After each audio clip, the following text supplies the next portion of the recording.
Hello દોસ્તો, ગાંધીગીરની મોજમાં આપનું સ્વાગત છે। આપણે આવી ગયા છે કંટાળાના માલણ ડેમ।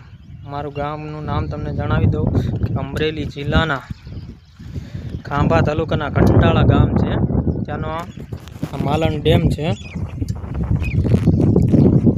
આ માલણ ડેમ છે, જોઈ શકો છો। અને સામે છે ને આપણે જે પ્રખ્યાત ગીત મામા મારી પદ્માને કહેજો એના બેસણા છે ત્યાં વીર માંગડાવાળાના। ક્યારેક હું ત્યાં જઈશ ત્યારે તમને વિડીયો બતાવીશ,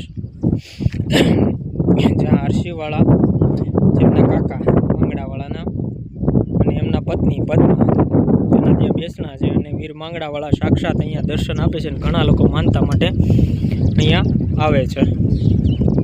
આ જો સામે દેખાય એ માંગડાવાળાનો ડુંગરો છે, જેમણે કીધેલું કે મારું જ્યાં ખાંભા તાલુકામાં આવેલું તલવડ જ્યાં ગામ દેખાય ત્યાં મારે બેસવું છે, એટલે અમારા કંટાળામાં આવીને ત્યાં બેઠા છે।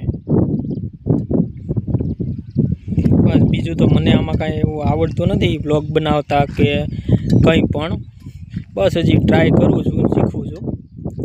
જેવી પછી માતાજીની મહેરબાની ને અમારા માંગડાવાળાની મહેરબાની કે જેથી હું કરીને ક્યારેક આગળ વધીશ। અત્યારે તો મારા કામમાં અને ધંધામાં બીજી છું થોડોક, એટલે હું બહુ ઝાઝો ટાઈમ ન લઉં, કારણ કે હું એક નાનો માણસ છું। મારે બે બાળકો છે અને ફેમિલી છે નાનું એવું, અને મારે બધું કામ કરવું પડે છે અને મહેનત કરું છું। અત્યારે હું જાઉં છું, આપણે એકવાર વાત થઈ હતી કે ધર્મેશભાઈની વાડી વાયરિંગ કરવા, એટલે કેદુનું વાયરિંગ લઈ આવ્યા હતા પણ વાયરિંગ કરવા ગયા નહોતા, એટલે અત્યારે જાઉં છું। પણ રસ્તામાં એને વાડીમાં આવતા મને યાદ આવી ગયું કે લાવની એક બ્લોગ બનાવી નાખો, એટલે તમને અમારા ડેમના દર્શન કરાવો અને અમારા માંગડાવાળાના જે આને તમે અનોખી માનતા રાખો તો તમારી હકીકત પૂરી કરે છે, અને મને પણ એના આશીર્વાદ મળશે। હું યુટ્યુબમાં મને વધારે પડતું તો એવું કાંઈ બોલતા આવડતું નથી, એટલે જય માતાજી, જય માંગડાવાળા।